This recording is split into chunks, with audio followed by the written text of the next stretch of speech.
ನಮಸ್ತೆ ಫ್ರೆಂಡ್ಸ್, ನಾನು ಈ ದಿನ ಮೊಳಕೆ ಕಟ್ಟಿನ ಸಾರು ಮಾಡಿದ್ದೀನಿ, ಮಸಾಲೆ ಸಾರು. ಈ ವಿಡಿಯೋ ಪೂರ್ತಿ ನೋಡಿ ಲೈಕ್ ಮಾಡಿ, ಶೇರ್ ಮಾಡಿ. ಸಾಮಾನ್ಯವಾಗಿ ಎಲ್ಲರೂ ಈ ಥರ ಸಾರು ಮಾಡಿರ್ತಾರೆ. ನಾನು ಮಾಡೋ ಮೆಥಡಲ್ಲಿ ನೀವು ಒಂದು ಸಲ ಮಾಡಿ ನೋಡಿ, ರುಚಿಯಾಗಿರುತ್ತದೆ. ಹಾಗಾಗಿ ನಿಮಗೆ ನಾನು ಮಾಡೋ ಅಡುಗೆ ತೋರಿಸ್ತಾ ಇದ್ದೀನಿ.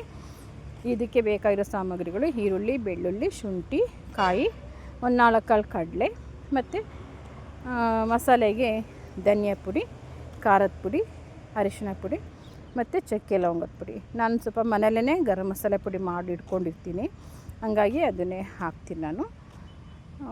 ನೀವು ಬೇಕಿದ್ರೆ ಚಕ್ಕೆ ಲವಂಗ, ಒಂದು ಏಲಕ್ಕಿ ತಗೊಂಡು ಪುಡಿ ಮಾಡಿ ಹಾಕ್ಕೋಬೋದು ಇದಕ್ಕೆ.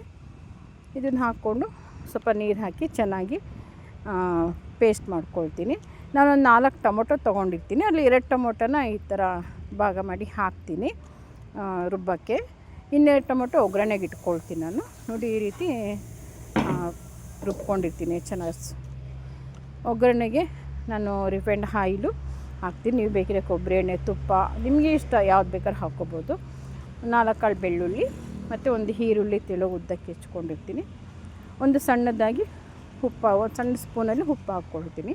ಚೆನ್ನಾಗಿ ಫ್ರೈ ಆಗಲಿ ಈರುಳ್ಳಿ ಅಂತ ಹೇಳಿ. ನೋಡಿ, ಈ ರೀತಿ ಫ್ರೈ ಆದರೆ ಸಾಕು. ಇದಕ್ಕೆ ಟೊಮೊಟೊ, ಸ್ವಲ್ಪ ಕೊತ್ತಂಬರಿ ಸೊಪ್ಪು ಆಪ್ಷನ್ಸು, ಬೇಕಿದ್ರೆ ನೀವು ಹಾಕ್ಕೋಬೋದು. ನಾನು ಇದೆ ಅಂತೇಳಿ ಹಾಕ್ತೆ. ನೋಡಿ, ಮೊಳಕೆ ಕಾಳು ಈ ರೀತಿ ಕಟ್ಟಿದ್ದೀನಿ 2 ದಿನ. ಸ್ವಲ್ಪ ಉದ್ದ ಬರಬೇಕು ಮೊಳಕೆ ಕಾಳು, ಹಾಗಿದ್ರೆ ಸಾರು ರುಚಿ ಬರುತ್ತದೆ. ಇಲ್ಲಾಂದರೆ ಸಣ್ಣದಾಗಿದ್ದರೆ ಮೊಳಕೆ ಅಷ್ಟು ಸಾರು ಚೆನ್ನಾಗಿ ರುಚಿಯಾಗಿ ಬರಲ್ಲ.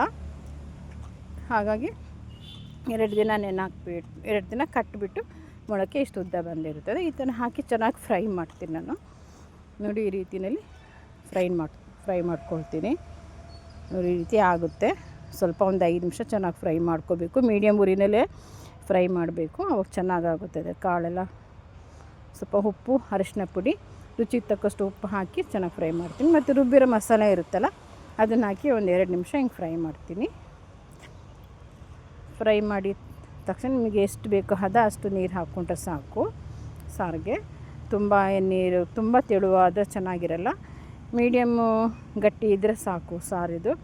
ಇದು ಬೇಕಿ ನೀವು ಮುದ್ದೆ, ರೊಟ್ಟಿ, ಚಪಾತಿ ಯಾವುದಕ್ಕಾದ್ರೂ ಇದು ರುಚಿಯಾಗುತ್ತದೆ. ಮಾತ್ರ ತುಂಬಾ ರುಚಿಯಾದ ಸಾರು ಇದು, ಮೊಳಕೆ ಕಟ್ಟಿನ ಸಾರು.